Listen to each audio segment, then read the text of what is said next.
So Adam, first of all, thank you for your service. Royal Navy for 5 years. I'm kind of jealous in many ways because um, what a lot of people don't know that my alternative career could well have been in the Royal Navy.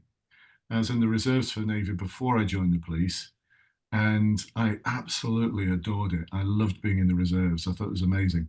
And I really didn't know which one to apply for, so I applied for them both on the same day. I can still remember the moment when I put the applications in the letterbox. Yes, I am that old. Email was something that just didn't exist, and the word internet hadn't been invented yet. Websites would have been something like, "This is where spiders go." So it was that long ago, but I remember thinking the one that accepts me first is the one I'll join. And I'd already done an Admiralty interview board for the reserves, and I passed it, and it's the same one as for the regulars. So I knew I could get through the IIB. But the police were faster off the mark. Anyway, I'm kind of jealous, but once I actually rejoined the police, and this might be an option for you if you want to explore it, but once I rejoined the police, um, after a few years in, they let me, sorry, not rejoin the police. Once I joined the police after a few years in, they let me rejoin the reserves. And I did another 2 years in the reserves. Before it all got a bit complicated, I just thought it's a bit too much. There's too many uniforms, too many ID cards. But anyway, kind of jealous because I loved my time in the Royal Navy. So 5 years in the Royal Navy. Thank you. It's had its positives, but I can safely say it's also had its cons. So, Well, it's the same in the police. I've mm, got a feel for what it's like to be, life on board.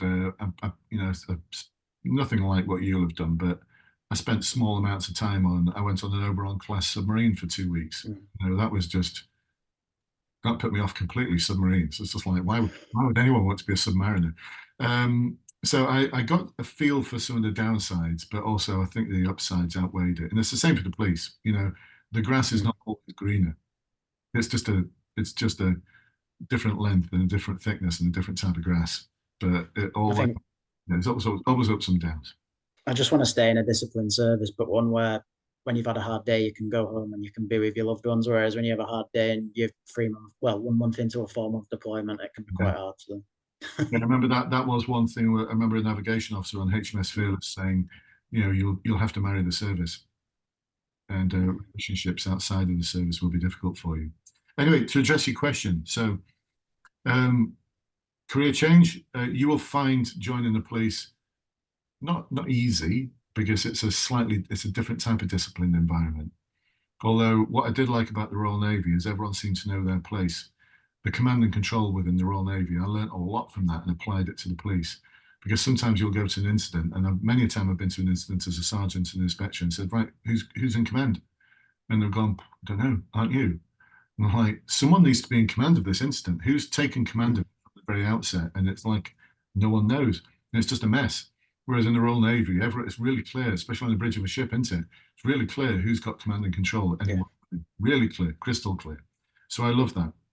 Anyway, career change. The other thing to say is that everyone I've worked with from the services in my time as a police officer has just been awesome. So you've got them on side already, especially when it comes to the final interview. I know some of you may be thinking this is a bit unfair, but they'll have a little, if they're like me, they'll have a bit of bias towards you at the final interview. But we've got to get you to final interview first. Now, we've got to get through everything first time because you've got 12 months to run before you finish. Is that right? Yeah, so I've got to do a 12-month notice. However, the last 2 months of that is classed as resettlement, so you're not actually working. It's time that you can use to get a new job. So in theory, it'd be 10 months. Yeah, it's like messing about time, isn't it? Yeah. There's no pressure on you. It's just like, hey, just chill. Live on the Mm. beach if you want, chill out, whatever. You're still in the Royal Navy, but we're not expecting anything of you. Yeah, that's common in all the services. The problem with joining the police is it's not like most careers where you can just join, in the space of a week, apply, and next week you're in, or even in a couple of months. For joining the police, it takes several months at its fastest. And that's if you get through everything first time.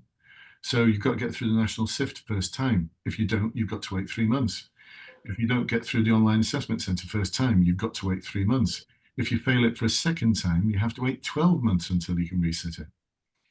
Your final interview, that's down to the force. So some forces will say, wait 3 months and then reapply. Some forces will just say you've got to start all the way at the beginning.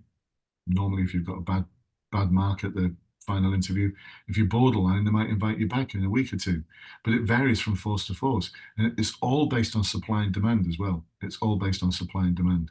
So if they've got far more people applying, they want to sift the numbers down. And what some forces will do, even if you do pass everything, so Cheshire's a good example of this, um, they will just write to you, and they've done this just recently. They'll write to you and say, well done, you passed everything, but your marks weren't high enough to take you to the next stage, which is medical fitness and vetting. So thank you for your interest. And that's the end of it. So other forces will put you in a talent pool. And what that talent pool means is that you're in that pool, your marks might be, let's say, 60%, 60%. But if someone else comes along and applies and gets 65%, they're just going to jump ahead of you. Um, so it's really quite brutal in terms of getting through everything first time. So 10 months, you may find it's actually 10 months to get through the whole process. Mm. It really does depend on how fast the force is moving and what intake dates they're looking at getting you in for. I think because of that, that's why I'm somewhat unwilling to put my notice in until I've got a definitive job offer. I know it's all theoretical, passing everything, and I understand that. It took me 21 months to join the Navy, so I understand that you can wait for things.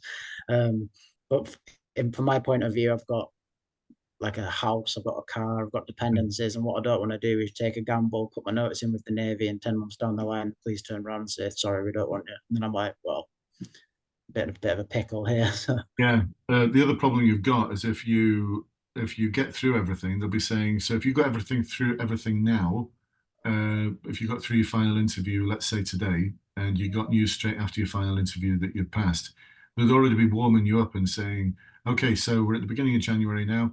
You're going to be starting on the 1st of March. Mm. So that's what we're aiming for.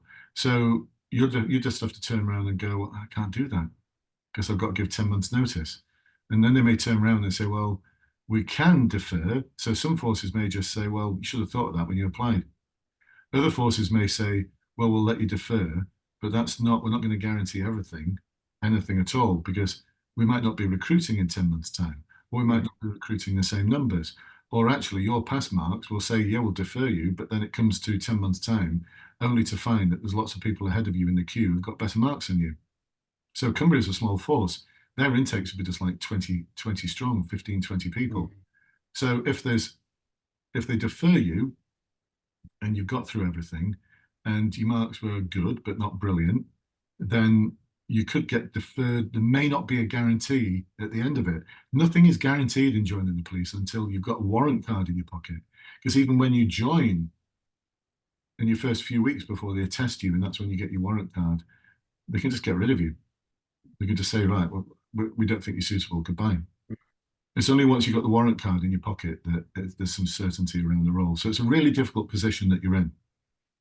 What most of my clients have done in the past is they've taken a leap of faith. They've taken a leap of faith and they've just applied. And when it gets to a certain point, like you passed your online assessment centre, then they will give notice to the armed services that they want to leave. And so you're reducing the amount of time that you'd need Yeah. to prepare for. Does that make sense? I think I was thinking along the same lines, but waiting until the interview. But if it's quite quick after the interview to get an offer, then I'd probably have to do it after the assessments, which would make sense. Depends on the force. And what I'd suggest you do is have a conversation with your force that you're applying to and make them aware of the conundrum you're in and see what their perspective is. Because all 43 forces at Home Office ones and all the others will all have different policies on this. All Cumbria has said to me so far, so from the very first day before I applied, I've made it clear to them the situation, and they just said apply, and if you pass everything, we'll talk about it. But to me, that's not good enough in a way, because I want an answer before say for example I pass everything and get my hopes right high, and then they turn around and say, oh well, actually you can't defer, and Yeah, then I've got to do the walk of shame back to work with my head in down, saying, oh actually can I stay in now, and it's just all a bit. yeah, it's just messy. Mm. It's never easy. It's never easy. What I would I say, think you're right though.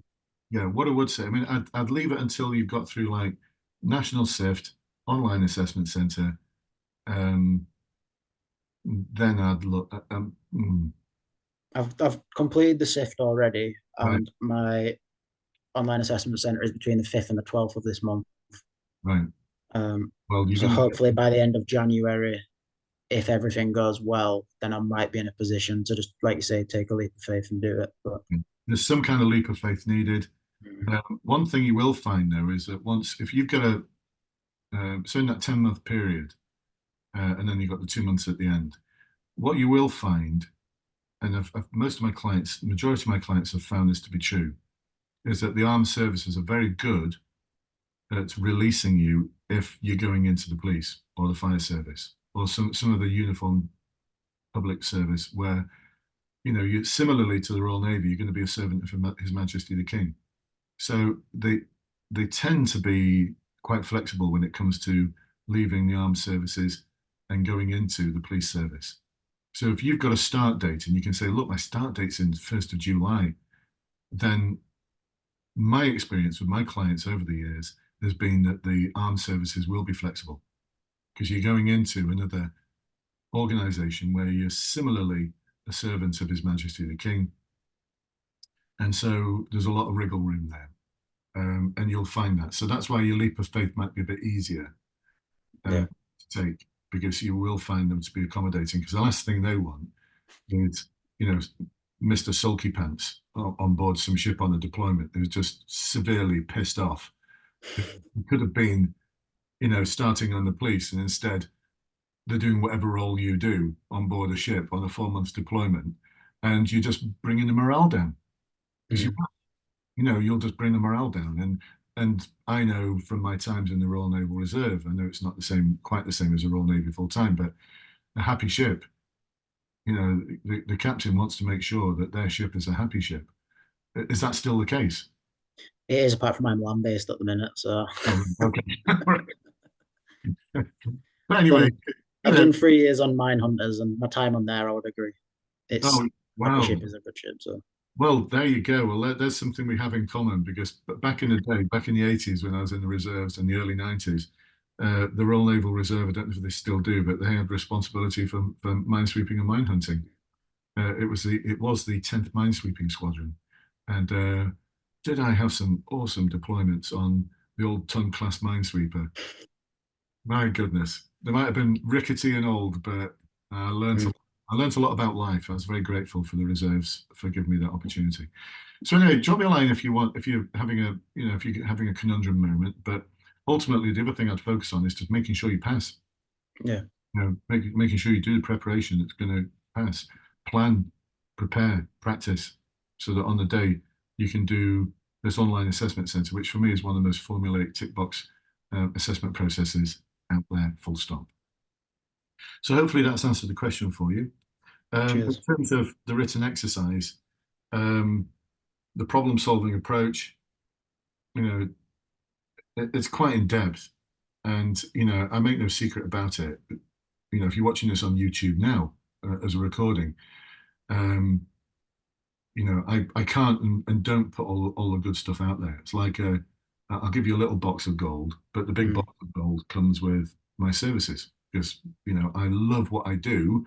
I love every day to hear about people who have been successful with my support and help. And I love helping people throughout their careers. I've just had my first superintendent who joined 12 years ago. I helped them do their initial assessment center, and 12 years later, superintendent. Just so proud of her. Um, uh, where was I going with this? Um, oh, yes. So, yeah, in terms of the in-depth guidance around problem solving, I'd need more than just the 10 minutes we've got now before this Q&A finishes. Um, but it's very much, the trick to the online assessment center is not being yourself again, not acting naturally, and, it's not all of those things. It's applying a systematic approach to each one of the exercises. And the written exercise is really weird because the College of Policing tell you you don't need to have any knowledge of policing to do the online assessment centre.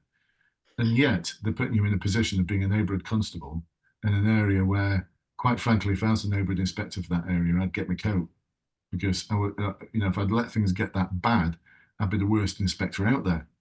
So they're giving you quite a complex community confidence and crime problem, and on top of that, they're layering on a hate crime.